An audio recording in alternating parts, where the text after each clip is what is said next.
Dah nanti dah cerita. Banyak macam-macam tu lah ini. Aduh mak, laparlah pula. Macam laparlah pula. Mestinya ada makanan dalam beg ni. Cepat rumah lah. Sebulan lepas ada pun roti dengan air. Ni sebulan lepas hari tu. Mesti okey punya.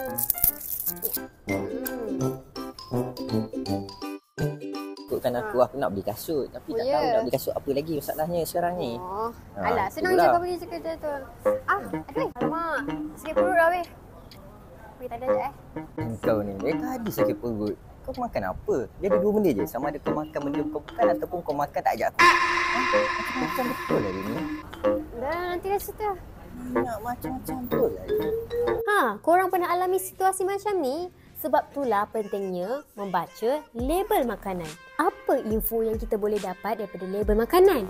Kita boleh tengok logo pilihan sihat, ikon tenaga, logo halal, akuan pemakanan, maklumat nutrisi, senarai ramuan yang digunakan, peringatan dan amaran penggunaan produk, dan paling penting, tarikh luput atau guna sebelum atau baik sebelum. Benda ni semua penting tau untuk korang sebelum korang membeli sesuatu makanan ataupun minuman yang berbungkus.